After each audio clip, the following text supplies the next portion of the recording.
Guys, Daredevil is back. But before you finish watching the new season, we need to talk about everything that's happened so far. From the original Netflix run to Born Again, Daredevil, he's been blind, beaten, broken, buried, and dragged back out. But somehow, he still keeps putting the mask back on. So today, we're recapping the full story of Daredevil before the new season ends. So get comfy and let's ride along. So, at the center of the show is Matt Murdock, a blind lawyer from Hell's Kitchen, New York, who spends his days trying to save people through the law and his nights doing the exact same thing by punching organized crime in the face. Unfortunately for Matt, New York keeps making the second option look more practical. The show opens by ruining Matt's life immediately. Back in the early 90s, young Matt, he saves an old man from a runaway chemical truck and gets blinded by the spill for his trouble. So right away, Daredevil tells you exactly who this kid is. Somebody who will absolutely destroy himself to save another person. Years later, adult Matt is in confession telling Father Lantom about his father, Battling Jack Murdock,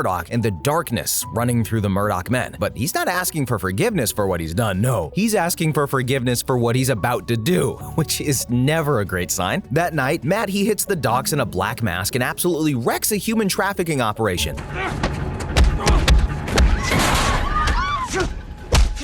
By morning, he's back to being a broke lawyer with Foggy Nelson, opening their tiny firm just in time for Karen Page to get arrested for murder. Karen, she swears that she woke up beside Daniel Fisher's corpse with no memory of killing him, and Matt knows she's telling the truth. Digging deeper, he learns she uncovered financial corruption at Union Allied and kept evidence that they desperately want back. When killers come for Karen, Matt intervenes. He gets the file to the press and blows Union Allied wide open. Karen is cleared, joins Nelson and Murdock, and everything seems great for about 5 seconds, because behind all of this is a much bigger criminal machine, and the man running it is still hiding in the shadows. Episode 2 begins with Matt getting folded like laundry. After chasing the kid the Russians abducted, he ends up beaten nearly to death in a dumpster, where nurse Claire Temple finds him and drags him upstairs to patch him together. Matt refuses a hospital trip because the people after him would gladly hurt anyone nearby just to get to him, which is both true and an enormous red flag. While Claire keeps trying to keep Mike alive, the episode flashes back through Matt's childhood. We see Jack Murdock coming home battered from bites, trying to provide for his son, and later helping Matt survive the total sensory nightmare that follows his accident. We also learn Jack was forced to throw a fight against Carl Creel, the one from Agents of S.H.I.E.L.D. 2, but changed his mind at the last second,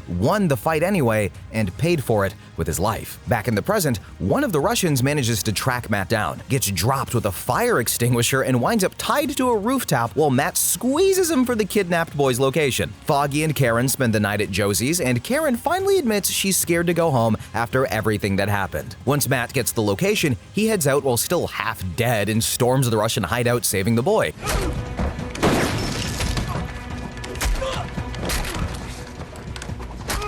But this episode makes one thing very clear, guys. Every time Matt goes out there, he leaves another piece of himself behind. This episode opens with a murder in a bowling alley, because why not? Subtlety was just not invited. Hitman John Healy shows up to kill Prohaska. His gun jams, and he ends up smashing the guy's head in with a bowling ball instead. Then he surrenders and asks for a lawyer, which is honestly incredible behavior from a complete psychopath. This brings James Wesley to Nelson and Murdock with a very suspicious request: defend Healy on behalf of a mysterious corporate client. Foggy, he sees money. Matt, he sees a giant problem. Since Wesley clearly knows things he should not know about Karen's case, Matt takes the defense to get closer to whoever is pulling the strings in Hell's Kitchen. Karen keeps digging into Union Allied and brings new information to Ben Urich, who slowly starts circling the same conspiracy from the journalism side. Matt also discovers Wesley is tampering with the jury, which tells you all you need to know about how this city works. But Healy eventually walks, but only long enough for Matt to corner him afterwards and beat the truth out of him. And the truth, it had a name: Wilson Fisk. The second Healy says it, he knows he's dead. So rather than wait for Fisk to make an example out of him, he kills himself right in front of Matt. And the episode ends by finally showing Fisk in the flesh, standing in an art gallery, staring at a white painting, and somehow managing to feel even creepier standing still than everyone else did while actively murdering people. Then we've got episode 4, which opens in a Siberian prison because the Raskahov brothers weren't miserable enough already. Years earlier, Vladimir and Anatoly are rotting in a cell together when Vlad reveals he's already planning beyond survival. He doesn't want to go back to Moscow. He wants America, which is Pretty strong indicator that these two were always going to become everybody's problem eventually. Matt has basically hit the Russians hard enough that they're panicking. Matt checks on Claire while she's hiding out. Claire calls out his strategy for being insane, but even while she's scared, she still helps him. She sees just how dangerous all of this is, but helps him anyway. Karen tries pushing Ben harder on Union Allied, but he gives her the ugly truth. Everybody tied to that story is dead except her. He's older now, more cautious, and not eager to sprint headfirst into a grave. Of course, things get worse when the Russians kidnap Claire,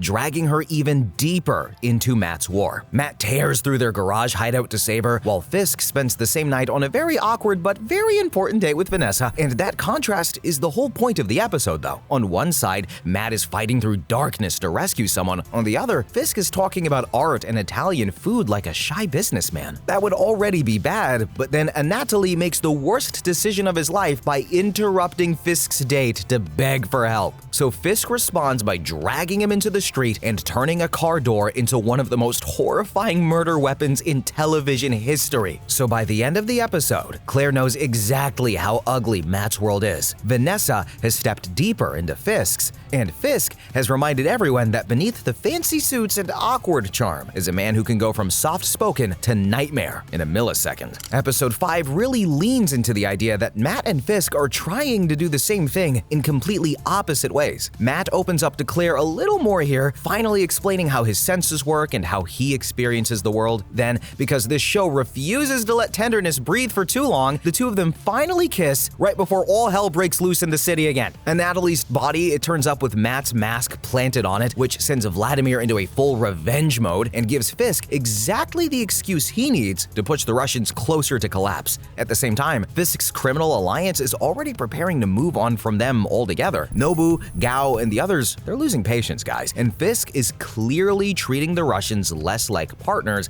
and more like a problem waiting to be removed. Nelson and Murdoch also take on Elena Cardena's housing case, and this keeps bringing the story back to the people this city keeps crushing. Not every problem in Hell's Kitchen is a master criminal conspiracy. Sometimes it's just landlords, lawyers, and thugs with hammers. Matt's own investigation leads him to an even nastier discovery. Corrupt cops are killing to keep Fisk protected. So now we've discovered some bad eggs in the police department too. At the same time, Fisk takes Vanessa out again and basically tells her Hell's Kitchen has to die before it can be reborn, which is an incredibly romantic thing to say if you are specifically Wilson Fisk and no one else. Matt, he tracks Vladimir to one of Fisk's operation sites, but before anything can unfold cleanly, Madame Gao's people deliver a bomb, and the whole place goes up. The blast wipes out most of Vladimir's men, injures Elena, and leaves Matt buried under debris, while Fisk's cleanup operation works almost perfectly. That's the real sting of the episode. Matt is out there bleeding for this city, but Fisk is still the one pulling the strings. This episode picks up right in the rubble and immediately makes things worse, no surprise. Matt corners Vladimir after the bombing, but 3 cops roll up, pretend to take control, and then reveal they're on Fisk's payroll. Their actual plan is simple: kill both Russians, probably kill Matt too, and then call it a day. Matt, he manages to fight his way out, grabs the wounded Vladimir, and escapes in an abandoned building while the corrupt cops, they finish off Sergei and start spinning the story. From there though, the episode becomes a full siege. Ben Urich quickly realizes the explosions all targeted Russian assets, which means Fisk is orchestrating chaos. That's what Ben does best in this season. He sees the pattern before the city does. Then inside the condemned building, Matt tries to keep Vladimir alive long enough to talk, which is not easy since Vladimir still thinks Matt killed Anatoly and would rather die angry than cooperate. Russians sure are stubborn, aren't they? And Claire, she has to guide Matt over the phone through emergency treatment, including cauterizing a bullet wound with a flare, which goes exactly as horribly as that sounds. Then a rookie patrol officer hears Vladimir screaming, stumbles into the building, and accidentally triggers a massive police response. Now Matt is trapped inside with a dying Russian and an innocent young cop, a perimeter full of law enforcement, and Fisk's people preparing to turn the whole thing into a media event. And yes, Fisk actually gets on the radio and talks to Matt directly. That conversation makes the season's central conflict impossible to ignore. Both men think they're saving Hell's Kitchen, and both see the other as the thing poisoning it. Not everyone deserves a happy ending. Outside, snipers start firing, media vans roll in, and Fisk turns the whole situation into a public narrative designed to bury Daredevil. Inside, Matt finally gets real information out of Vladimir, including the name he needs most, Leland Owsley, Fisk's money man. Matt escapes through underground tunnels while Vladimir stays behind to make a final stand. And so the episode ends with Matt alive, barely, but one clue richer, and even more aware that Fisk weaponized and corrupted the whole city. Then episode 7 finally explains why Matt fights like a maniac. The answer is Stick, his blind old mentor, and honestly, one of the worst father figures alive. Flashbacks show Stick taking young Matt's sensory chaos and turning it into combat, teaching him that pain is useful and attachment is weakness. So yes, Matt's skills come from Stick. A lot of his damage does too. Stick returns because Nobu is receiving something called Black Sky, and he wants it stopped immediately. Matt agrees to help out, but only if nobody dies, which is almost never the case in this show. But anyway, the plan lasts about 5 minutes because Black Sky turns out to be a child, and Matt refuses to let Stick kill him, but he does it anyway. Of course. Meanwhile, Karen keeps digging into Elena Cardena's case and gets attacked, only for Foggy to charge in with a bat like a knight in shining armor. And the episode ends with Matt and Stick beating the hell out of each other over one main difference. Stick thinks mercy gets people killed, where Matt thinks killing people makes you the problem. That argument is basically Daredevil in one sentence. Episode 8 turns the spotlight hard onto Wilson Fisk and finally asks the obvious question: what the hell happened to this man? And the answer is an abusive childhood so brutal it practically builds the villain for you. Flashbacks reveal young Wilson growing up under a violent father, watching his mother suffer, and eventually snapping hard enough to kill Bill Fisk with a hammer. It's ugly, it's intimate, and it explains a lot. Fisk's world is getting shaky as Nobu's furious over the loss of Black Sky, Gao is spreading terror, and Blake waking from his coma means another loose end needs tying off. Fisk forces Hoffman to kill his own partner, proving once again that everybody around him is either being used or being destroyed. Matt, Karen, and Foggy keep digging through the Elena Cardenas case and start connecting Fisk's shell companies to the harassment around her building. Ben thinks they finally have enough to expose him. They think they do, but they don't, because Fisk beats them to it by stepping into a public lie himself, rebranding as a philanthropist and painting Daredevil as the real danger. And just like that, the man in the shadows becomes legit, which is much worse. Episode 9, which is titled Speak of the Devil, that's such a great episode name, is where everything starts breaking at once though. Matt and the others, they think they finally have a clean way to tie Fisk to the intimidation around Elena Cardena's building. Then Elena gets murdered, and whatever hope remained of fighting this through the system, it starts collapsing fast. Her death hits Matt hard because she was exactly the kind of person Nelson and Murdoch were supposed to protect. So now they have another question haunting him. If Fisk can't be stopped legally, do you just kill him? That ugly thought follows Matt all episode. He keeps going back to Father Lantum because he knows how dangerous he's becoming. That sends Matt straight to Elena's killer, and eventually back to Nobu. What follows is one of the season's nastiest fights. Nobu is faster, stronger, and clearly tied to a much bigger war than Matt understood, and the fight ends with Nobu catching fire, which is not exactly a clean moral victory. But clean moral victories are becoming very rare on this show. And as if that wasn't enough, Fisk shows up and practically dares Matt to kill him, like, do it, bro. And Matt lunges and gets demolished for it, and barely survives long enough to crawl back home. Foggy then finally learns the truth here, and he's absolutely not okay with it. Episode 10 does the thing the season has been driving towards since the pilot. It forces Matt and Foggy to deal with the truth. Foggy finds Matt battered, masked, and unconscious, and every weird excuse and lie from the last several years suddenly clicks into place. He's furious, and honestly, he should be, y'all. Matt tries to explain the vigilante life, and he explains the secrets, the mission, all of it, but none of that changes the fact that he's been lying to his best friend for years. How many fingers am I holding up? The flashbacks remind you that Matt and Foggy were genuinely close, dumb, funny, loyal friends, which makes the fallout hurt even more. Karen and Ben dig into Fisk's past and find his mother is alive, which is already huge, and then they learn something bigger. Fisk killed his father when he was 12, but unfortunately, it doesn't help put him in prison now. Fisk, meanwhile, is warned by Gao that Vanessa is becoming a distraction, and then because this show loves ruining everyone's night, Vanessa is poisoned at Fisk's fundraising event, along with several other guests. So by the end of the episode, Foggy and Matt are broken, and Fisk is about to become even more dangerous. Episode 11 opens with Fisk rushing Vanessa to the hospital, and somehow the show still manages to make his panic feel real, even when he absolutely deserves misery. Karen tries taking the truth about Fisk's childhood to Matt, Foggy, and Ben, but they all tell her the same thing. It explains them, but it doesn't stop them. She wants a killing blow though, but what she has is psychology. Matt, he follows a different lead and tracks Fisk's armored suit back to Melvin Potter. After a brief fight, he realizes Melvin is just another man being controlled by fear,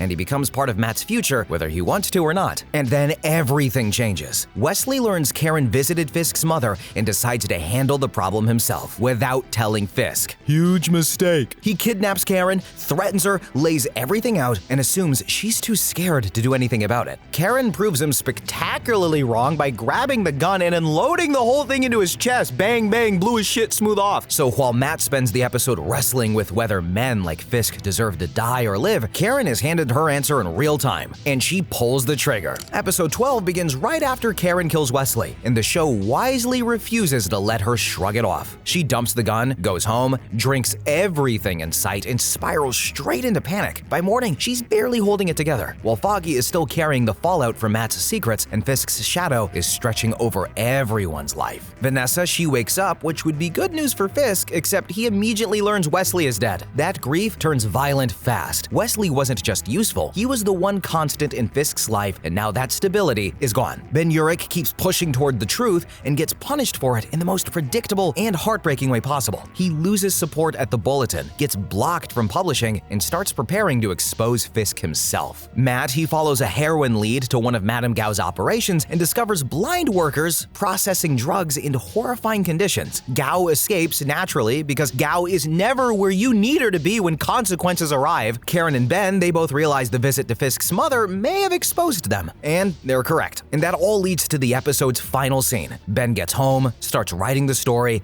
and finds Fisk already waiting for him in the dark. Fisk only needs one answer, whether Ben was alone when he visited Marlene, but Ben lies to protect Karen. Then Fisk kills him, choking the life out of one of the only truly decent people in the city. So, by the end of the episode, this season is done being merciful. Episode 13, Daredevil. The finale opens at Ben Urich's funeral, because this season wants you sobbing before it gives you any kind of payoff. Karen blames herself, Matt blames himself, Father Lantom tries to keep Matt from collapsing under the weight of every dead person in Hell's Kitchen, which is now basically a full-time job. From there, the last pieces start moving. Fisk realizes Owlsley has been skimming from him, confronts him, and learns something even worse. Owlsley and Gao were behind Vanessa's poisoning. Fisk responds the only way Fisk ever responds to betrayal, by throwing Owlsley down an elevator shaft. Matt and Foggy finally start working together again, which is nice because they're still much more useful together than they are apart. With Karen's help, they track down Hoffman, the one witness who can bring Fisk's whole machine crashing down. And for a minute, it actually works. Hoffman flips, the feds start making arrests, corrupt cops and politicians start falling, and for a minute, it looks like Fisk is actually finished. Of course, that doesn't last because he gets sprung from transport in a mercenary ambush. That's when Matt finally suits up in the red armor and goes after him. The final fight, guys, it's exactly what it needed to be. Brutal, personal, and long overdue.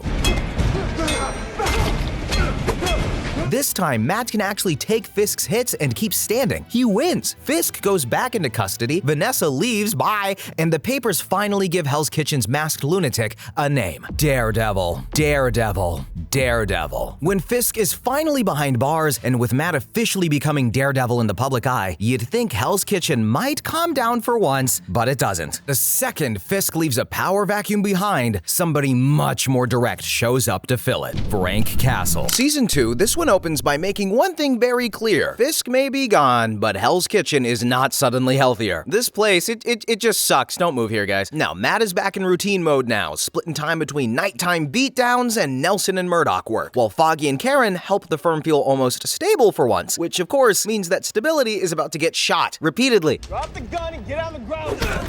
An Irish mob family gets massacred in what looks less like gang violence and more like a military execution. And that's the season's first big signal that the power vacuum Fisk left behind, it's turning the city into an open hunting ground. Nelson and Murdoch, they soon get pulled into the mess when the sole survivor Grotto reaches out for help. Now, the episode spends time showing Matt's usual rhythm, patrolling, squeezing Turk for information, working cases, ending up at Josie's so that when the new threat arrives, it hits harder. Because this isn't just their gang. This is the Punisher. Frank Castle, he's a former Marine with a gun, a mission, and absolutely no interest in non-lethal methods. He's also really annoying to fight in Marvel Rivals. God, I hate him. But by the end, Matt and Frank, they meet for the first time, and it lands exactly how it should. Quick and violent. Daredevil, he draws lines, but Frank erases them, and that is going to be everybody's problem. Bang. Episode 2, it picks up with Matt getting shot in the head, which is pretty aggressive way to say the new guy, he's not messing around. The mask, it saves his life, but just barely. His senses are scrambled, his body is lagging behind, and suddenly the Punisher feels even more dangerous because Matt can't meet him at full strength. Meanwhile, Grotto's hospital situation turns into total chaos after Frank attacks again, proving he is absolutely willing to walk into public spaces and finish the job. Foggy, he gets more room to actually be a lawyer here, which is nice because Nelson and Murdoch defending a real client is always more interesting than watching them drown in paperwork. They try working with the DA's office, but Reyes is already proving she cannot be trusted farther than Matt can throw a car. Karen also starts circling Frank more seriously, while Matt wrestles with the deeper question under all of this. Did Daredevil inspire something worse? Frank isn't just another vigilante, he's the most extreme version of what happens when justice becomes pure execution. This episode, it also gives us more of Frank's code. He lies, he cheats, he steals, he's Eddie Guerrero from WWE, I'm joking. But he will steal, he will cheat, and he will slaughter criminals all day. But at the end of the day, he'll always do the right thing, which also includes beating Matt for a second time and taking him along with him.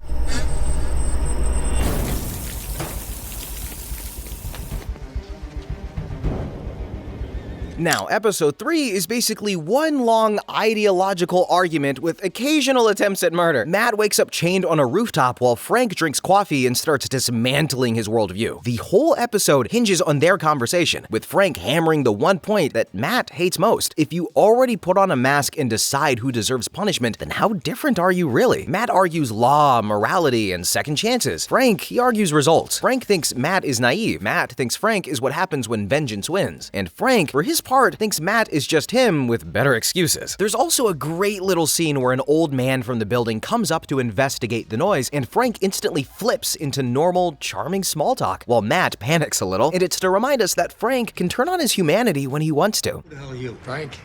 What are you doing up here, Frank? Well, the truth is, the man could just have a little peace, be by himself, have a smoke.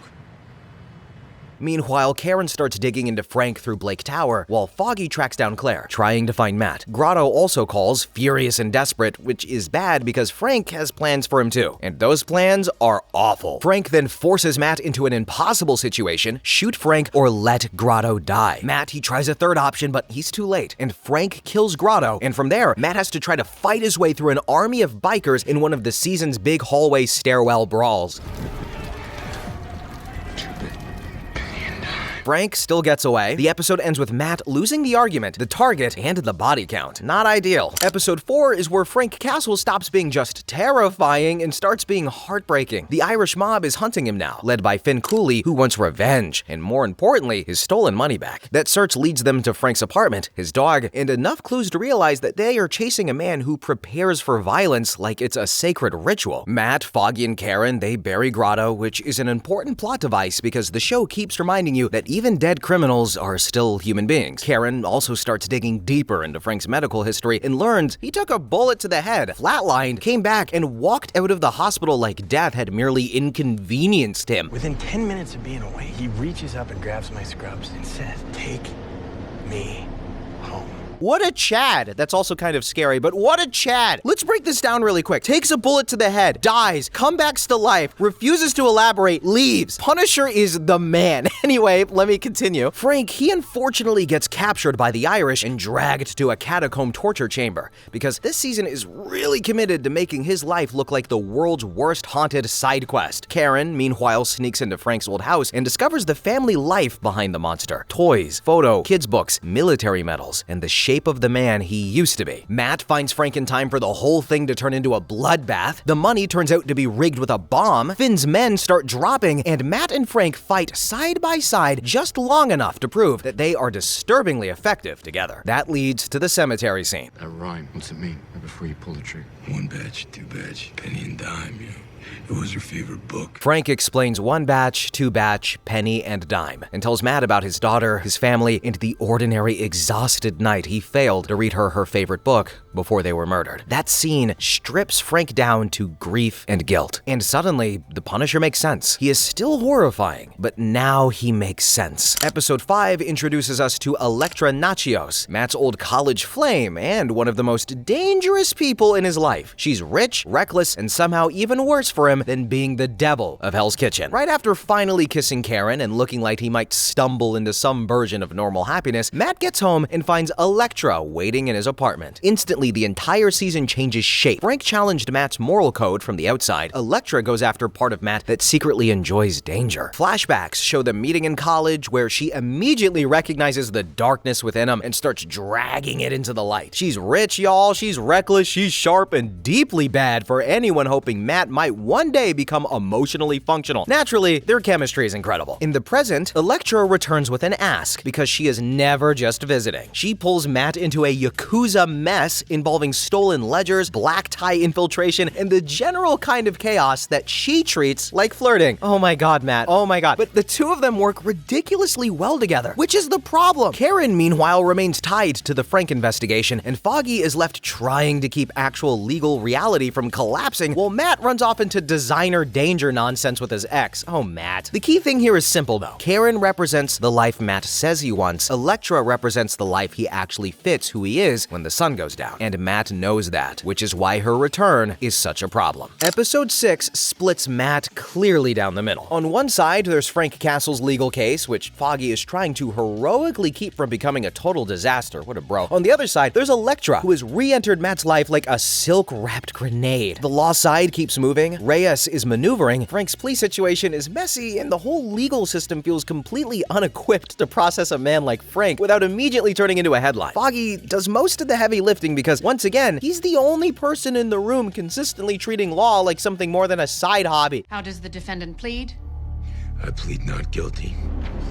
I'm sorry, Your Honor. How do you guys think Saul Goodman would handle the Punisher? Do you think that would go well? I really don't know. But anyway, the episode, this one really belongs to Matt and Elektra. They infiltrate a black tie gala, investigate Yakuza money trails, and generally behave like two gorgeous lunatics who absolutely should not be allowed near organized crime. It's stylish, it's reckless, and it's exactly the kind of thing Matt should not enjoy as much as he clearly does. That's the whole danger of Elektra. She doesn't just tempt Matt towards violence, she makes his contradictions feel natural. With Karen, he has to pretend he can separate Matt Murdock from Daredevil. With Elektra, he doesn't have to pretend anything. Then Karen keeps circling Frank's past, and the season keeps sharpening the contrast between the two women in Matt's life without reducing either one of them to a cliche, so well done. Karen is stability, Elektra is truth, or at least a version of it, and Matt, being Matt, is trying to hold on to both. And as I'm sure you know, that's not going to go well. Episode 7 was where Season 2 finally starts tightening its threads into one story again. Matt is now trying to defend Frank Castle in court, while also spending nights running around with Elektra fighting Yakuza goons and uncovering increasingly strange secrets. Shockingly, this is not a sustainable schedule. Foggy is stuck doing actual lawyering while Matt keeps vanishing. And Frank, for his part, is making everything harder by refusing an insanity defense because he thinks it insults the soldiers that he served with. Which, I mean, it honestly tracks. Frank would rather go down than let somebody redefine him as broken in a way he doesn't accept. The real disaster, though, is Elektra, guys. While Foggy's trying to build a case, Elektra starts helping by threatening the witnesses, which obviously destroys their usefulness in court. Eventually, Matt admits he's been running around with his old psychotic ex this whole time, and Foggy absolutely loses it again. And y'all, he is right to do so. Sound off, baby girl. Do what you want, Foggy. Karen also starts feeling the strain more clearly. Her relationship with Matt sours as they clash over Frank, violence, and what justice even means at this point. Matt thinks Frank is proof of what happens when you lose the line. Karen, carrying her own violent past, is less certain. Then the Yakuza side finally produces something concrete too. Beneath the same tenement linked to Nobu is a giant hole with no obvious bottom, which is the season's way of saying the weird ninja plot is no longer just weird, it is important. Why are the Yakuza digging a hole?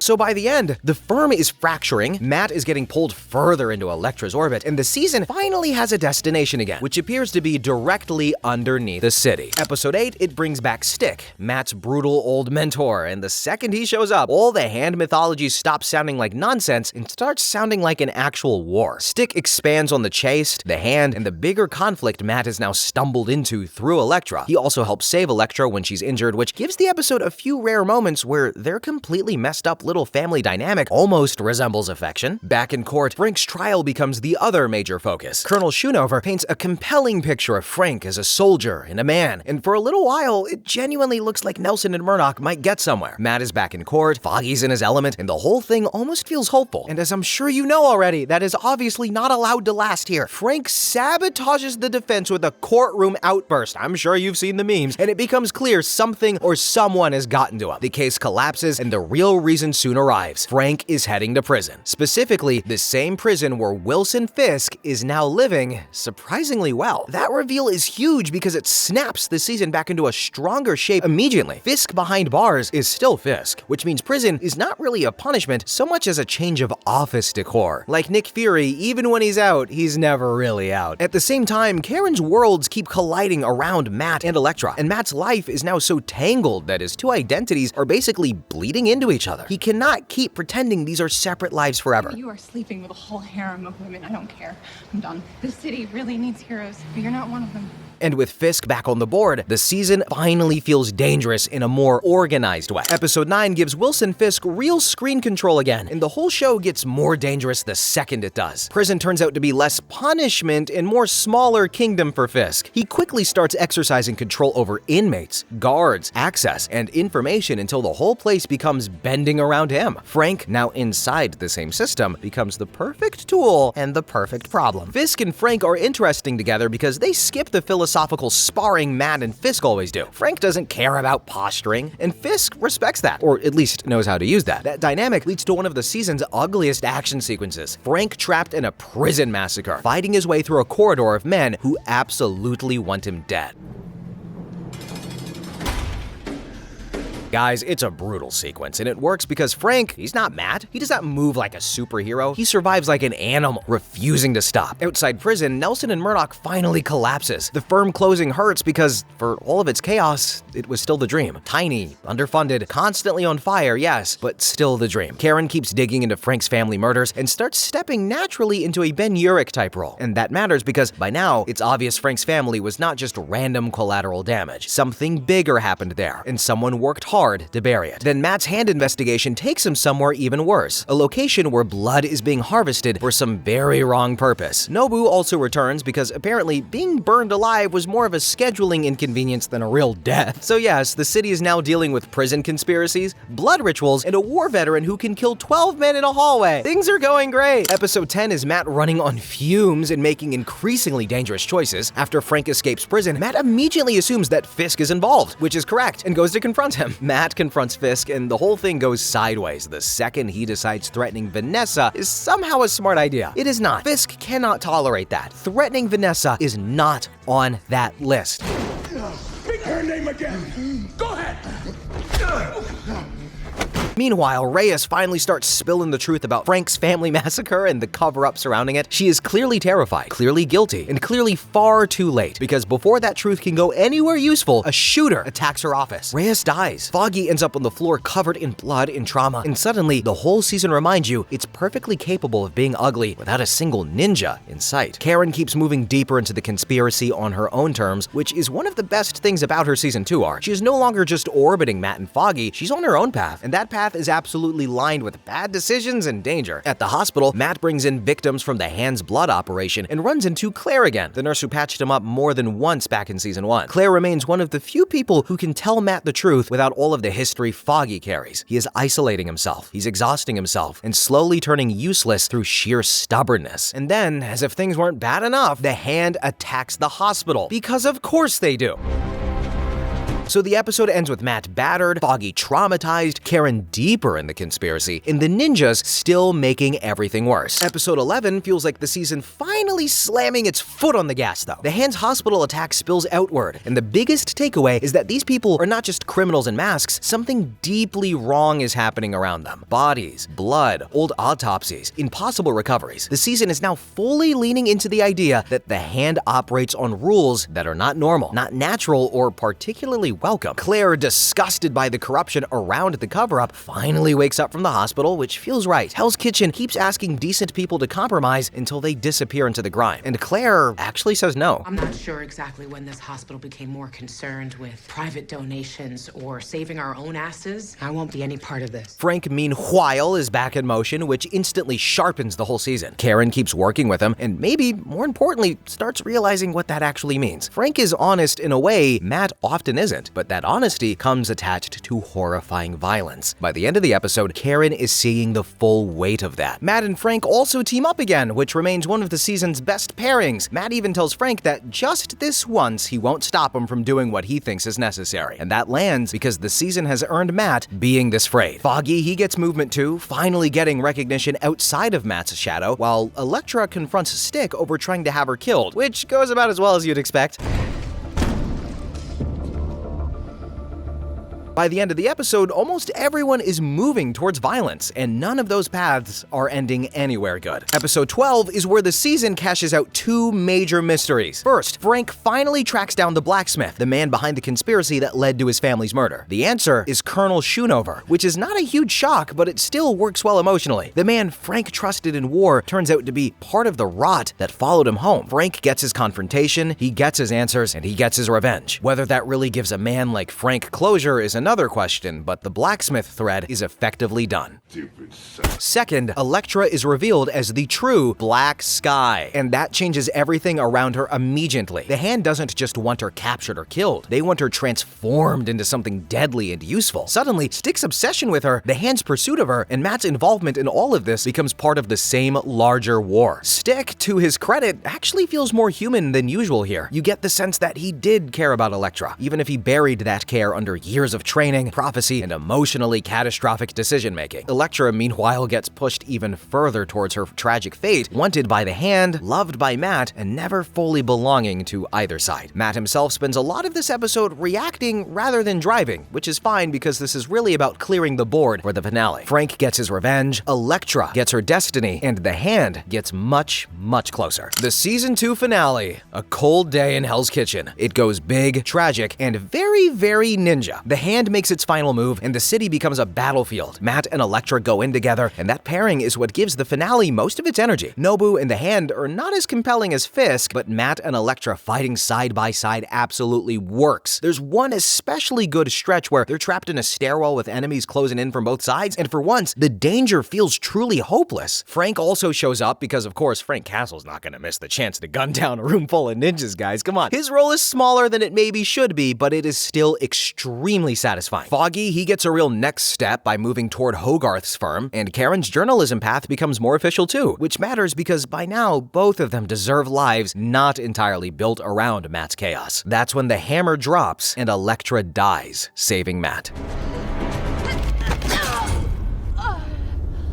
Their whole relationship this season has been built on attraction, damage, temptation, and genuine connection, so losing her here gives the finale the tragic center it needs. Afterward, Frank burns down his family home and leaves with a clue labeled Micro, which is the season saying his story is nowhere near over. Matt also finally tells Karen the truth. So by the end of season 2, Elektra is dead, the firm is basically in pieces, Karen finally knows Matt's secret, and Matt is more tied to Daredevil than ever. That would have been a decent stopping point for Matt if the Defenders hadn't dropped a building on him and left the world thinking he was dead. Season 3 opens with Matt not reborn, but wrecked. After Midland Circle, he's dragged half dead to the church and hidden away at St. Agnes, where recovery is slow, ugly, and very much not heroic. His senses are dulled, one ear barely works, Elektra is gone, and Matt decides the healthiest possible response is to tell absolutely no one he survived. Karen is still paying rent on his apartment because she refuses to fully let go, while Foggy is trying to be realistic and failing just enough to still help her. Matt eventually drags himself back into training, but he's nowhere near right. When he finally throws together a rough black outfit and goes back out to the city, he gets badly beaten trying to stop a kidnapping, and in one deeply bleak moment, basically dares a thug to kill him. So yes, Matt is in a very bad place. Meanwhile, Fisk is still Wilson Fisk, meaning prison has somehow made him calmer, richer, and more dangerous. Enter FBI agent Ray Nadim, a good man under crushing financial pressure, and therefore exactly the kind of person Fisk knows how to use. By the end of the episode, Fisk offers to become an informant in exchange for Vanessa's freedom, and just like that, the season's real problem is back in motion. Episode 2 is mostly slow burn tension right up until it suddenly becomes a gunfight. Fisk is moved into protective custody, which already feels suspiciously convenient, and Ray starts getting pulled closer because he thinks staying near Fisk might finally be the break his career needs. It is very much not that though. Matt is still healing from his wounds, but goes back out investigating anyway because rest has never once made it into his personal list of beliefs. He's shaky, he's stubborn, and nowhere near full strength, but still convinced survival means he's supposed to keep going. Foggy's family also gets more focus here, which matters because his whole life is now being pulled between two futures: the polished legal career he's built and the family world he came from. It's quieter than Matt's crisis, but it's still a real one. Of course, that calm doesn't last because Fisk's transfer gets ambushed later. The attack is fast, brutal, and suddenly introduces the season's next huge problem, Dex, the FBI agent whose aim is so absurdly precise it basically announces, "Hello, future nightmare." Ray helps save Fisk, which instantly gives Fisk a way into his life. And that's the thing with Fisk. Once he survives because of you, he owns a piece of the story. Now, episode 3 is where Matt stops feeling tragic and starts feeling actively infuriating. Fisk is now out of prison walls and clearly maneuvering exactly where he wanted to be all along, while Matt begins seeing him in hallucinations that keep pushing the same ugly question: if prison doesn't work, why not just kill him? Matt's reunion with Foggy is one of the episode's best scenes because it is not warm at all. Foggy is shocked, hurt, and furious to find Matt alive, and Matt, in return, mostly needs his wallet, which is a brutal little summary of where he is mentally. The contrast, it matters, guys, because while Matt is isolating himself and pretending martyrdom is a strategy, Foggy, Karen, Marcy, and Ellison are all actually building trust and trying to support each other like functional adults. Fisk, for his part, starts working on desk, and it's immediately obvious what he sees: a lonely, unstable man barely held together by routine and false normalcy, which to Fisk is basically raw material. Karen, she keeps pushing at Fisk from the journalism side, while Foggy is left once again dealing with the emotional shrapnel of Matt's choices, and really the episode ends with Fisk manipulating, Dex fraying, and Matt choosing to become less Matt Murdock by the hour. He thinks he's hardening himself, but really, he's just hollowing himself out. Then episode 4 is the prison episode, and yes, the long fight sequence absolutely earns the hype. Matt sneaks into prison to learn what Fisk is really doing, which goes badly because this is Wilson Fisk, guys, and he's never just sitting in prison like a normal inmate. At first, the tension is procedural. Will anyone notice Matt is using Foggy's fake ID? And then it shifts into something much worse. The prison already belongs to Fisk. Once that becomes clear, the episode turns into one long, desperate escape. Matt gets moved, cornered, hunted, and nearly buried inside a system Fisk is already bent around himself. The one-take hallway sequence is great not just because it's technically slick, but because Matt feels genuinely vulnerable in it. He's exhausted, trapped, and surrounded by men who absolutely want him dead. Outside of that chaos, Foggy tests the waters for a DA run. Karen keeps pushing Fisk's stories at Ellison, and Ray's home life keeps cracking under the pressure of being attached to Fisk's orbit. But really, this episode belongs to Matt fighting his way through a building that has already been weaponized against him. By the end, he escapes, but only barely. And if there was any doubt before, there isn't now. Fisk was never powerless this season. He was just waiting for everyone else to figure it out. Episode Episode 5 then gives Dex the spotlight, and that's exactly the right move. Instead of just telling us he's unstable, the episode shows how he was built: childhood trauma, rigid routines, unhealthy attachment, and a psychologist who became the one emotional anchor keeping him from tipping all the way over. Fisk studies all of this like a man reading schematics for a weapon, because that's what Dex is becoming. You see, guys, the key to this episode, it's Julie. Dex's attachment to her is distant, one-sided, and built mostly in his head, but it's still real enough to keep him standing. Fisk sees that immediately and starts pulling at it. Meanwhile, Ray thinks he's catching a break because Fisk throws Matt Murdock's name at the FBI, putting Matt under official suspicion. That draws Ray into scenes with Karen and Foggy, which helps finally bring him into the main cast's orbit in a meaningful way. Then Karen's side, it matters a lot too, because the season hasn't forgotten Wesley. The fear around that old secret is still alive in her, and now Foggy is close enough to start sensing the shape of it. With all of the mentions of her brother and home life piling up, the show is clearly preparing to drag Karen's buried past into the light too. By the end, Fisk has done what Fisk does best: found a damaged man, learned the weak point, and started turning him exactly into the villain the city needs. Episode 6, The Devil You Know, is where Dex fully becomes Fisk's weapon. Wearing Daredevil's look, he storms the bulletin and turns the whole place into a horror scene. That's what makes the episode work so well. This is not just violence, it's desecration. Fisk is using Dex to stain Daredevil's image in blood. And guys, it works. Matt reaches out to Karen for help finding the witness Fisk wants dead, and their reunion is beautifully awkward. No big melodrama, just two people with too much history and not enough safe ground left between them. Foggy helps too, because once again, he is the only person in the room thinking strategically instead of emotionally. Then the Bulletin massacre happens, and Dex is fantastic here. Cold, precise, terrifying, and the eventual fight between him and Matt is great because Matt has no idea how to deal with a man who can turn literally anything into a weapon. Every piece of cover becomes useless. Every object becomes ammunition. Matt gets hit in the face so many times by office debris it almost becomes rude. Fisk pulls off 2 wins in one move. He kills the witness and frames Daredevil as a murderer. So by the end of the episode, the city thinks Matt is a monster, Dex has crossed the line completely, and Fisk is sitting comfortable several moves ahead as usual. Episode 7 deals with the Bulletin massacre the right way, as trauma, not just plot. Karen is hit hardest, and Deborah Ann Wool absolutely carries the episode here. The sequence with all of the phones ringing in the aftermath is especially good because it makes the horror feel personal instead of cinematic. Karen is now carrying guilt for the massacre on top of everything else, including Wesley's ghost still hanging over her. Foggy, he unravels differently. He's shaken too, but his reaction bends towards clarity. He starts piecing together what Fisk may actually be doing, which is one of the reasons Foggy is so good in this show. He never gets the cool action sequences, but he's often the first one thinking straight. Matt, he's in even worse shape. He nearly admits to Sister Maggie that he doesn't know how to win anymore, which is huge for him. That despair leads him back to Melvin Potter, where he confirms Fisk forced Melvin to build the duplicate Daredevil suit. Their fight is sharp and it's ugly, but the key takeaway is colder. Matt gets what he needs and leaves Melvin to deal with the consequences. Ray, meanwhile, finally starts catching up. The FBI begins seriously considering that Fisk has been manipulating them all along, and Ray finally gives Daredevil the smallest possible opening of trust, which for this season counts as a major miracle. By the end, everyone is starting to see the shape of Fisk's game. The problem is that seeing it and stopping it are two very different things. Episode 8, guys, is where 2 massive secrets finally slam into the story. The first is Karen Page. The second is Sister Maggie. Karen decides to go straight at Fisk, which may not be the world's safest decision, but it gives the episode its best scene by far. Her confrontation with Fisk is electric because the conversation finally pays off years of tension. Fisk learns 2 things. Karen killed Wesley, Matt Murdock is Daredevil. Y'all, those are not small revelations. Those are the rest of the season is now on fire revelations. Then Foggy's DA run gets more serious, and Matt and Ray keep closing in on Dex. Dex himself spirals harder after trying and failing to reconnect with Julie, because at this point, the season has fully stopped pretending he can be stabilized. Then the episode lands its final reveal. Sister Maggie is Matt's mother. So just when Matt thought he'd already been lied to by everyone important in his life, the show goes ahead and proves him right one more time. Not great for his trust issues, really. Matt learning Maggie is his mother goes exactly as well as you'd expect, meaning not well at all, and he takes it as one more betrayal on top of all of the others, and honestly, that's fair. The episode gives Maggie enough backstory to make her choices understandable without pretending that they weren't still painful. She isn't framed as heartless, just broken, frightened, and human. Matt, for his part, is now deciding whether Wilson Fisk needs to die, and for the first time, he really means it. That debate returns hard in this episode because Fisk has now been growing beyond crime lord into something more like a system. The episode shows how deep his influence runs through law enforcement, finance, healthcare, family desperation, all of it. This is not just a bad man with connections anymore. No, no, it's a whole machine wearing a white shirt. Ray feels that most directly as more of the corruption around him becomes undeniable, and his alignment with Matt gets stronger because he finally sees what the audience has known for a while. Fisk does not use systems, he owns them. Matt goes back to Fogwell's gym, and that matters because it's one of the last places tied to a version of himself that wasn't fully hollowed out yet. He looks closer than ever to crossing the line and killing Fisk. But when Karen needs him, he runs to save her instead. That choice tells you everything. No matter how close he gets to becoming the thing he fears, he still moves to protect people first. Now, episode 10 finally turns the full spotlight onto Karen Page. We go back to her life before New York, before Union Allied, before Nelson and Murdoch, and the big takeaway is not that Karen had some shocking secret alter ego, it's that she's been carrying guilt long before Wesley, Ben, or Fisk ever entered her life. Her past is full of family fracture, grief, shame, and one terrible moment that changed everything. The point isn't to make Karen darker, it's to explain why she keeps pushing, why she never lets stories go, and why guilt seems to live in her bloodstream. In the present, Bullseye comes for Karen, and that's where the episode really catches fire. The church fight between Matt and Dex works extremely well, especially with the visual framing and the genuine sense that Karen might not survive it. If you know the comics, the whole sequence feels especially dangerous for that reason. But Karen does survive. Father Lantom does not. His death lands hard because he's been one of the few actual moral constants in Matt's life, and in the end, he dies trying to correct some of the silence and passivity he's carried all season. So by the end of the episode, Karen is still standing, Matt is not okay, and the season has once again proven that survival always costs somebody. Episode 11 brings the core cast back into the same room, and after how scattered the season has been, that alone feels huge. Matt and Karen are hiding out at the church, Dex is hunting them, Ray is caught in the middle, and Sister Maggie is doing everything short of physically fighting the FBI herself to keep the place from collapsing. The episode is mostly contained to one location, but it works because the chemistry is finally back. Matt and Karen are especially good together here. Now that she knows who he is and he's no longer doing the whole lying to protect you routine, they actually feel honest with each other again. Fisk finally goes fully off leash, and he murders without hesitation, starts making his move back towards public legitimacy, and proves that all of the chaos he created this season was really just cover while he rebuilt his old life. What matters most here is that people are finally working together. Ray offering the help he can in secret, Maggie lying and covering where she can, Foggy helping outsmart Dex, Matt and Foggy debating whether the system is even worth believing in anymore. That debate matters because Matt is once again seriously entertaining the idea of killing Fisk, not as a dramatic flourish, but as a practical answer. And that's where the episode leaves him, surrounded by people finally working together, but still one bad push away from making the worst choice of his life. Episode 12 is the one that briefly makes you believe Fisk might actually lose through legal means. Matt, Foggy, and Karen are working together like the version of Nelson and Murdoch and Page that always felt just out of reach. Matt, he's back in a suit, Foggy is sharp, Karen is bringing that reporting angle, and for a little while it feels like maybe the system really can work if the right people push hard enough. Then the crooked jury reality hits, and suddenly the whole episode becomes a brutal reminder that Fisk doesn't beat the system from outside it. He beats it because he's already inside it. Vanessa's return, it also matters a lot here. She's no longer just Fisk's emotional weak spot. She's fully complicit, fully composed, and clearly capable of making moves of her own, which honestly suits her. Which brings us to Ray. He finally makes his last move, and while it looks like surrender on the surface, it's obviously not. He's trying to turn his own death into the thing that finally brings Fisk down, and then he dies for it. That ending hurts because Ray is exactly the kind of man Fisk destroys best. Decent, compromised, pressured, and trying to do right just a little too late. So the episode ends with the law failing, the heroes losing ground again, and one good man dead in hope that his last shot might still matter after he's gone. The true essence of Daredevil's ideas is restored in the season 3 finale. Everything converges at Fisk and Vanessa's wedding reception, which means elegance, criminality, and inevitable violence all in one room. Matt, Foggy, and Karen make their final play. Dex shows up unstable and ready to turn the night into a massacre. Fisk thinks he's won. Naturally, the whole thing explodes. The three-way fight between Matt, Fisk, and Dex absolutely works. Dex is still deadly enough to weaponize everything around him. Fisk is pure brute force, and Matt is caught between them, trying to stop the chaos without crossing the line he's been dancing around all season. And he doesn't cross it. And that's the key. Matt could kill Fisk here. It would even make a certain kind of sense. But if he does, Fisk wins in the deepest possible way. So instead, Matt beats him, breaks him emotionally, and forces a deal. Fisk goes back to prison and stays quiet about Matt's identity, or Vanessa pays the price. It's not clean, it's not perfect, but it works. Foggy and Karen, they also get real closure here. With the three of them finally choosing each other again, Nelson, Murdoch, and Page rises out of the ashes, and for once, it feels like a real future instead of a sentimental fantasy. Fisk goes down, Dex survives, broken but obviously not gone, again, and Matt gets something close to balance again. For Matt Murdock, that's about as close to peace as this city ever allows. By the end of season 3, Matt beats Fisk without becoming him. Nelson, Murdock, and Paige finally feels real again, and for once, Daredevil gets something close to a hopeful ending. Now, after all that pain and suffering, in one rare hopeful ending, Born Again opens by taking a flamethrower straight to it. Matt, Foggy, and Karen head out together for what feels like one last normal night, stopping by Cherry's retirement party while the city grumbles about vigilantes making the cops look obsolete. That's when Foggy gets a call from Benny. Matt runs off to help, and everything goes straight to hell, because while Matt's away, Bullseye shows up. Foggy gets shot. Karen is left shattered, and by the time Daredevil gets back, the damage is already done. Matt and Bullseye tear through the building and all the way to the roof in a brutal opening fight, but the real gut punch is that Matt hears Foggy's heart stop in the middle of it. That's what finally pushes him over the edge. He throws Bullseye off the roof, then rips off the mask and breaks down, which is unfortunately witnessed by Cherry. So yes, that secret is gone too. Then, a year later, Matt has buried Daredevil and built a new life around the law, opening Murdock and McDuffie with Kirsten McDuffie and trying very hard to act like he is still a person instead of grief in a suit. Karen has barely forgiven him for disappearing into himself after Foggy's death. Their relationship is cracked in exactly the way you'd expect. And because fate enjoys a theme, Wilson Fisk comes strolling back into public life just in time to run for mayor. Matt and Fisk even sit down at Becky's for a quiet little threat exchange, which is somehow more tense than half the action sequences. Matt says Daredevil is gone, Fisk says good, and neither one believes the other for a second. Then Fisk wins the mayoral race. Good lord, what is happening? But anyway, the premiere ends with Foggy dead, Matt hollowed out, Karen furious, and Wilson Fisk holding City Hall. That is a terrible place to leave Matt Murdock. Episode 2 starts with Fisk doing what he does best, taking something terrifying and making it sound like public policy. As New Year's hits, he gives a speech about New York sitting on a powder keg and promises a safer, cleaner, police-controlled city. Translation, he wants vigilantes gone, cops in power, and himself positioned as the only adult in the room. He's already clashing with Vanessa and the city's old guard, but for now, the image is working. Matt gets pulled into a case that sounds simple and is obviously not simple at all. A man named Hector Ayala is arrested after a subway fight ends with a cop getting hit by a train. Hector is an ordinary man on paper, but he's secretly White Tiger, one of the street-level vigilantes trying to do some good in a city that keeps punishing that instinct. The department instantly paints Hector as a cop killer, but Matt can hear what isn't being said and decides to take the case. The first hearing, it goes badly. The judge sides with the prosecution, and suddenly Matt is defending a supposed cop killer in a city run by cops who are already spoiling for a fight. At the same time, Fisk learns on Commissioner Gallo, who tries resigning rather than serve under him. Fisk responds like the old Kingpin, threatening his family and forcing him to stay. So yes, the new administration, it's going great. Matt eventually discovers Hector's secret and still stands by him, arguing that being White Tiger is irrelevant to the actual case. So tiny courtroom win, big city problem. That sends Cherry after a key witness, Nick Torres, and Matt rushes to protect him just before dirty cops arrive to shut him up. They beat Matt down until one of them points a gun at his head, and that's when Matt snaps. He fights back, leaves the apartment covered in blood, and screams into the night. So much for staying retired. Episode 3 is mostly a courtroom episode, which means Matt Murdock finally gets to do what he loves second most, suffer publicly while arguing. Hector Ayala's case is falling apart fast. Matt promises he'll get him out, but the police are circling. Officer Powell is lying smoothly on the stand, and the prosecution is doing the usual "look at this brave dead cop" routine, while ignoring the part where the brave dead cop was dirty as hell. So Matt's best hope is Nikki Torres, the witness who saw everything. Unfortunately, Torres gets rattled, intimidated, and delivered to court so thoroughly terrified that he lies on the stand and says he was home the whole time, which is a disaster. Without him, Matt has almost nothing. So he does the most Matt Murdock thing possible and makes the trial much messier. He puts Hector on the stand, gets him talking honestly about saving people, and then blows up the whole strategy by revealing Hector is White Tiger right there in court. The judge hates it. Hector hates it. Matt doesn't care though, because at that point, he's out of clean options and he's just trying to get the win. Meanwhile, Fisk is dealing with his own mess. Vanessa is furious at being pushed aside after making the criminal operation bulletproof, and now gang violence is bubbling up because nobody's properly steering the ship. Fisk handles it the only way he knows how, from a distance, through pressure, money, and intimidation. Back in court, Matt and Kirsten bring in people White Tiger is saved, while the prosecution leans on police loyalty and fear, and somehow, against the odds, Hector is acquitted, which should be the happy ending. It is not. The cops are furious. Fisk is alarmed by what this means for public faith in vigilantes, and the episode closes with Hector putting the White Tiger suit back on, only to be gunned down almost immediately. And the shooter looks an awful lot like the Punisher, or at least someone someone who wants people to think that. So Matt wins the case, and then the city takes the win right back. Episode 4 is basically the show reminding Matt that quitting Daredevil has not magically made New York less insane. He starts with Hector Ayala's body and a grieving Angela, who is understandably done believing the system will do anything except protect its own. Matt promises they'll find Hector's killer, which is noble but also a little rich coming from a man who has spent most of his season trying very hard not to put the mask back on. Meanwhile, Fisk is still doing the public-facing mayor thing, while his private life remains a total mess. His therapy sessions with Vanessa keep circling the same wound. He left, she stayed. And in his absence, she made the criminal empire stronger than ever. Heather even starts probing whether Vanessa is safe in this marriage. And then Vanessa flashes that terrifying little smile and says everything is fine, which is exactly what you say when nothing is fine. Matt also takes on a minor case that reinforces the same point this city keeps making. The system chews up the desperate just as easily as it protects the powerful. The bigger reveal comes when Matt traces the white tiger bullet to a Punisher skull marking, which means Frankie Castle is back, baby! The lethal vigilante from season 2 who thinks Matt's mercy is a weakness. Frank tells Matt to stop lying to himself, face Foggy's death, and do something useful with the rage before it eats him alive. Matt, he refuses the Punisher path though, for now. The episode ends by confirming two things though. Fisk still has Adam locked up, and the real artistic nightmare stalking the city is Muse. Somehow New York has found a way to get even worse. Alright guys, now episode 5 is the very definition of, well, this escalated. Matt starts out at the bank trying to get a loan from Yusuf Khan, who is helpful, decent, and immediately feels like someone the universe is about to inconvenience. Sure enough, the second Matt leaves, armed robbers storm the place and turn the whole episode into a hostage situation. Matt, being Matt, hears the trouble from outside and goes right back in, only to wind up pretending to be just another terrified civilian, who is secretly listening to everything though, waiting for the right opening. The robbers think the vault holds a huge payout, the police think they're in control, and the negotiator spends a weird amount of time sounding like she's trying to lose on purpose. Matt figures out one of the cops is dirty, the robber is being steered from the inside, and the real prize is not piles of cash, but a very specific diamond hidden inside the vault. Once Matt gets downstairs with Yusuf, he finally gets to cut loose just a little bit by taking out a thug in silence and using his senses to crack the vault without anyone realizing he's basically solving the whole episode by himself. The police eventually rush in, chaos breaks loose, and the lead robber almost escapes disguised as an officer. Almost, because Matt slips out, throws on the red mask, and beats him down outside before the guy can vanish into the crowd. In the aftermath, Matt makes sure Yusuf ends up with the diamond, which is actually a nice little ending. And this episode proves that even with Matt trying to stay out of the war, trouble still finds him, and he still can't help stepping in. Then y'all, episode 6 is where Born Again finally stops pretending Matt and Fisk can keep their darker halves on a leash. Matt starts the episode praying at home, which is very him, while Heather pokes at the vigilante angle for her work and accidentally reminds us that Matt is dating someone who is way too close to the exact psychological mess currently eating his life. Then over on Fisk's side, things are getting uglier fast. Luca is pushing back on money and power, Fisk is being publicly challenged by rich donors, and Muse is now painting the city with murals made from human blood, which is certainly one way to make a political point. That matters though, because Muse is turning the city into a gallery, forcing both Fisk and Matt to respond. Instead of treating the murders as a citywide horror show, Fisk folds them into policy and builds his answer, an anti-vigilante task force with special privileges, no body cameras, and exactly the sort of trust us energy that should make everyone run screaming. Naturally, Officer Powell is right there for it, because apparently dirty cops never miss a career opportunity. Angela tells Matt that Hector had been investigating kidnappings before he died, all linked to the abandoned Q line. She went to Daredevil, not lawyer Matt, to finish what Hector started. Cherry, for his part, wants Matt nowhere near any of this, especially once it becomes clear Muse has already killed a horrifying number of people. Y'all, at this point, just burn the city down, like just burn it down. But anyway, Angela eventually goes looking on her own, which is a terrible idea, but also exactly the sort of thing that forces Matt's hand. So at last, the suit comes back on. Matt finds Muse, fights him, saves Angela, and gets a very clear reminder that the city does not wait for him to feel emotionally ready. At the same time, Fisk goes to visit Adam in his cage and reasserts control the old-fashioned way. So by the end of the episode, both men have stopped pretending. Daredevil is back, and Kingpin is back too. And New York is about to pay for both. Episode 7, Art for Art's Sake, is where Muse finally stops being creepy, bloody mural guy in the background and becomes everybody's immediate problem. Fisk opens the hour staring out over a city now properly rattled by the murals, the murders, and Daredevil's return. The last part, it bothers him the most. Matt already wrecked his empire once, and if Daredevil is back on rooftops again, Fisk knows exactly how quickly his nice, clean mayor run can start falling apart. Buck, helpfully more or less, tells him to stop pretending and let let the Kingpin mindset come back out. Matt is also still trying to be like Spider-Man 2004 and trying to live two lives badly. Heather knows something is off, Sherry knows exactly what is off, and Angela wakes up just long enough to confirm Muse would not shut up about his art, which is useful because Fisk and Matt are now separately trying to identify the same lunatic. That leads them to Bastion Cooper, a disturbed patient with the exact kind of profile that screams, yes, this man absolutely paints with people. And sure enough, Muse makes his move by going after Heather. And this is where the episode finally gets some real urgency. Heather, to her credit, does not just collapse into screaming victim mode, she stalls, provokes Muse, and buys Matt enough time to crash in as Daredevil. The fight is quick, it's vicious, and ends with Heather grabbing the gun and shooting Muse dead herself. So Heather survives, but only by killing Muse herself, which is not exactly the kind of breakthrough session anyone was hoping for. Fisk, he naturally wastes no time lying about how it happened, crediting his task force instead of Daredevil, and as a final little bonus of menacing behavior, Vanessa appears to betray Fisk by giving Luca his location, only for Buck to kill Luca on arrival. Now the Fisks are back on the same page, and that's great, but it's terrible news for everybody else. Now episode 8, guys, is basically one long, this is about to go very badly, dinner party stretched out across the whole city. Now Dex, aka Bullseye, the same assassin who killed Foggy back in episode 1, gets moved out of isolation and into general population, which is already an insane choice before you even remember who Dex is. Fisk, meanwhile, he's thriving. Red Hook is moving forward. Vanessa is back aligned with him, and the two of them are operating like the most terrifying power couple in municipal politics. Heather, on the other hand, is still processing the fact that she killed Muse, and Matt does himself no favors by being weird, evasive, and obviously spiraling. This brings us to Buck inviting Heather to Fisk's big Red Hook celebration. Matt, he hates that immediately for obvious reasons, but shows up anyway, because if Wilson Fisk is hosting a glamorous public event, odds are very high that someone will either die or get blackmailed before dessert. Then over at the prison, Matt visits Dex and finally gets the answer he's been circling. Vanessa was the one who had Foggy killed. That realization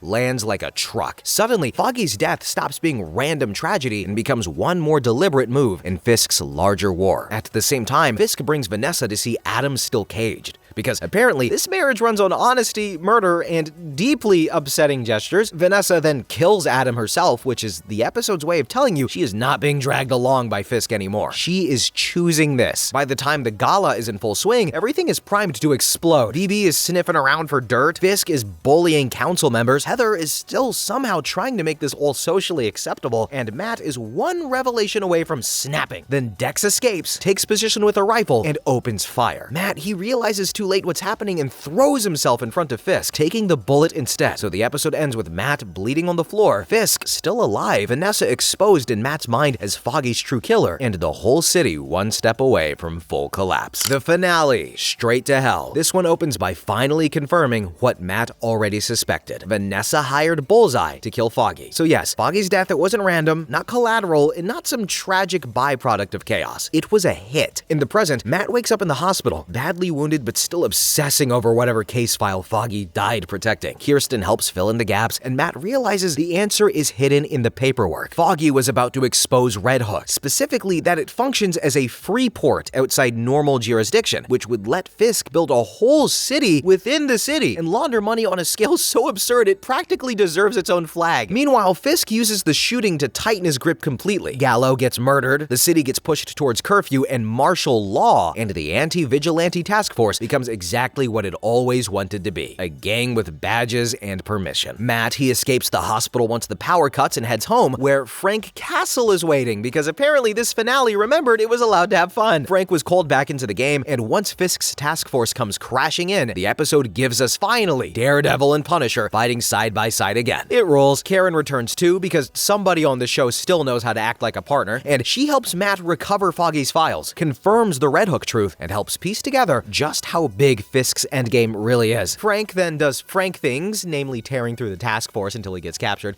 and Fisk, he does Fisk things, namely killing Gallo personally and announcing safer streets while openly building a police state. By the end, Matt realizes the law alone is not fixing this. Fisk now has the city, the cops, and the narrative, so Matt's answer is simple. If Fisk is building an army, he'll build one too. Born Again ends with Matt finally understanding the scale of the war in front of him and deciding that this time he's going going to fight it head on. What makes Daredevil stand out, though, from a lot of superhero stories is that Matt, he never really gets clean win. Every victory costs him something, and every time he thinks he can finally put the mask down Hell's Kitchen, it gives him a reason to pick it back up. Now, Kingpin has the city, Daredevil is back in the war, and with the new season dropping real soon, things are somehow set up to get even uglier from here. And so, if you made it this far, let me know down below which Daredevil season is your favorite, and whether you think Matt can actually save the city without destroying himself in the process. I'm curious to hear what you think. But anyway, guys, with that said, thanks for watching, commenting, and have a good one. Bye-bye!